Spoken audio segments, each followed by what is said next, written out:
So how does one find themselves? How do you figure out who you really are? How do you appropriate a clear definition of your own identity? Having met with that life insurance salesman, he left me with a couple of things that were just off the cuff. He told me that he went to such and such a church, which was absolutely of no interest to me.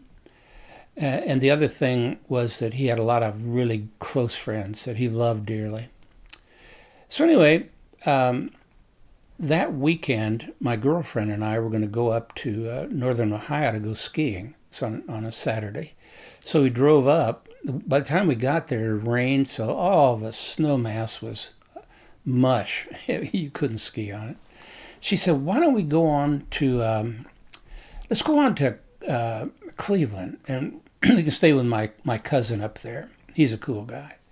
So off we went to Cleveland. Well, that night, it was a Saturday night, we went out with her cousin and his girlfriend to a nightclub. And I smoked heavily.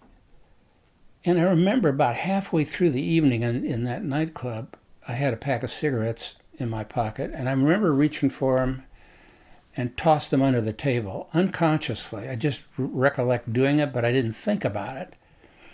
It was 2 o'clock, and the bartender came around and said, last call for drinks. And everybody ordered something. And she looked at me. She said, I'm puzzled. Why did you throw your cigarettes under the table? I saw you do it. I said, I don't know. I don't really know. I just did. Why are you not ordering a drink? I said, actually, I don't have an answer for you. I really don't. I don't know.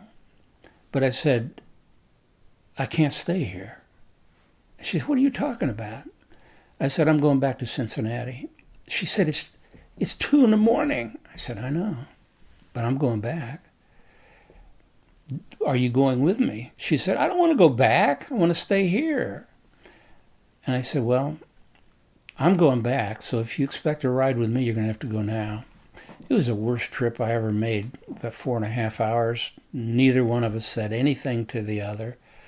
I took her back to her apartment. It was about 7 or so in the morning, and I headed back from my apartment.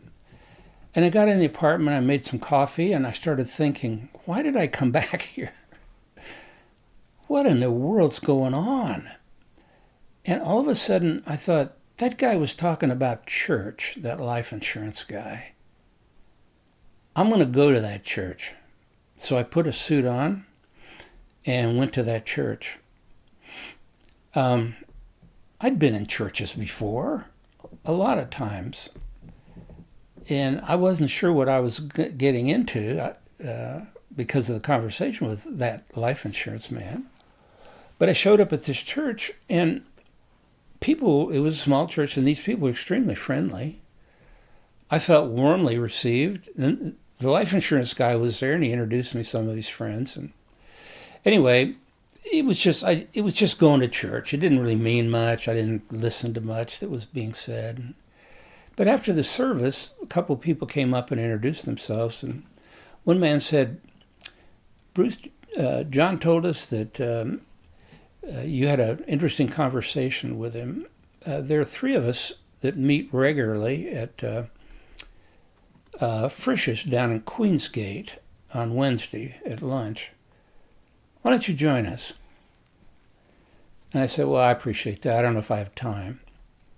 And I really didn't want to do it, to tell you the truth. But anyway, that was what I told them. Well, Tuesday night, I thought, I like those guys. I think I'll go. So I went. We sat in a booth at Frisch's. We ate our lunch. They talked about the Bible. And they didn't ask me any questions. And they didn't actually try to include me. They just had a conversation that I listened to.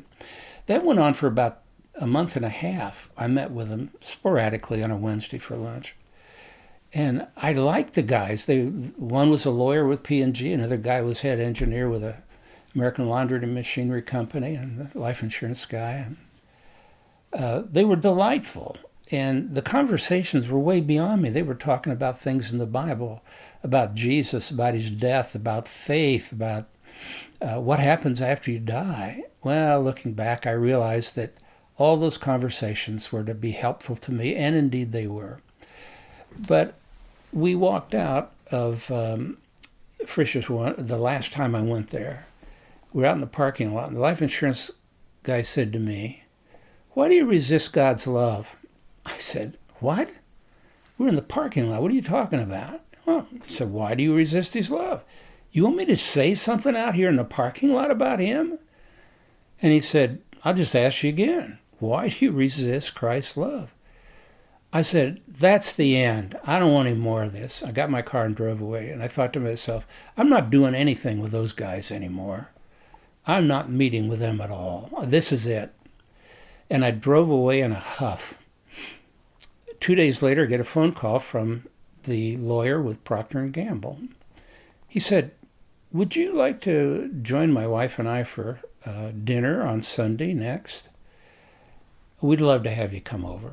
And I said, "Sure." Now that's after making a decision I don't want to have anything to do with these guys. I'll share that next.